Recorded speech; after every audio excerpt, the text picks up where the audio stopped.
Assalamualaikum warahmatullahi wabarakatuh. Waalaikumsalam warahmatullahi wabarakatuh. Wahai nusana, alhamdulillahirabbil alamin wassalatu wassalamu ala asyrafil anbiya'i wal mursalin wa ala alihi washabbihi wasallim. Kita bersyukur kepada Allah nusana bahwasanya kini ko pucuk dicinta ulam tibo. Buah mingkudu baji latang, taruh ditunggu akhirnya datang. Bahwasanya kini nusana channel YouTube Singgalang Channel alhamdulillah lah naik daun. YouTube-nya Allah mulai sukses kurang ya kok. Jadi salam YouTuber. Salam YouTuber. Beliau lah narimu asensi ke petanggo. Cukup celian. Kau di sana. Kau di sana. Alhamdulillah. Alhamdulillah. Boleh dicari tuh. Jadi mari ramekan YouTube-nya, ramekan tonton YouTube-nya, sehrekan. Mai halun di superet. Subscribe sana, YouTube bos sana. Tuh disehrekan. Di-share-kan. Share. Dan di-share kan. Jadi kepada YouTube para pejuang dolar, yang permula jangan patah semangat. Semangat selalu. Terus berjuang. Ini ada dua kuncinya. Pertama, sabar. Kedua, yakin. Itu kuncinya sana. Jadi di dalam channel Singgalang Channel, itu tuh kontennya banyak dakwah. Walaupun bantu preman, ya, tapi isi YouTube-nya adalah dakwah dan nyanyian, syairan yang bernuansa agama, dan dakwah pun ada di dalamnya. Kajian Dai Kondang Minang, Abdul Somad, seluruh ulama ada di channelnya tuh. Alhamdulillah. Mari sama-sama kita kunjungi di sana.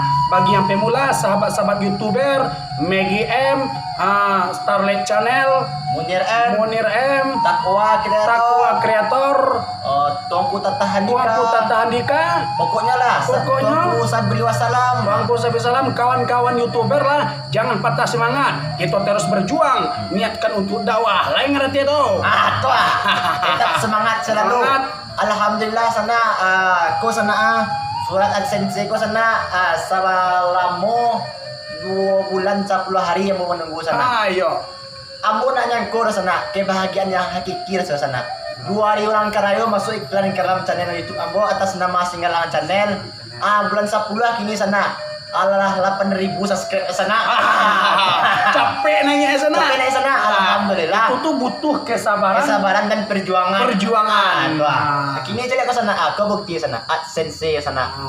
Langkah Ambo robe sih sana, karena ada nomor pribadi dalam sana.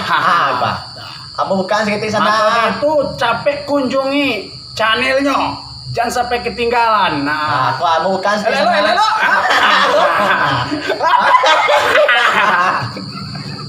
Tapi pindah channel sana. Boleh lihat dah. Ada. Dia lihat dah. Apa sana? Kau yang bolehnya. Apa channel tu? Alhamdulillah. Itu sebagai hiburan untuk sana. Sebagai hiburan. Jadi kita tuh kalau kita berjuang di YouTuber, kita harus sabar dan yakin. Yakin sana. Pokoknya yakin. Barakai yakin. Kamu mau dia ikut tampang Ambo sana, tapi yang penting hibur sana. Walaupun kami tampang preman ke sana, tapi di dalam YouTube-nya tuh ada dakwah agama. Ada syair dakwah, syair selawat dulang, ada pengajian tubuh, pengajian nyawa, masalah kulimah, masalah diri, ada di dalamnya.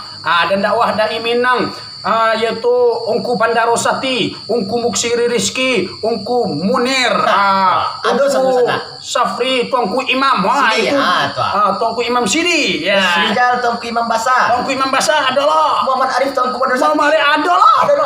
Abang kita, Bang Jan Cakra. Abang Jan Cakra ada di dalamnya. Maka itu jangan sampai lupa, capek cari channelnya.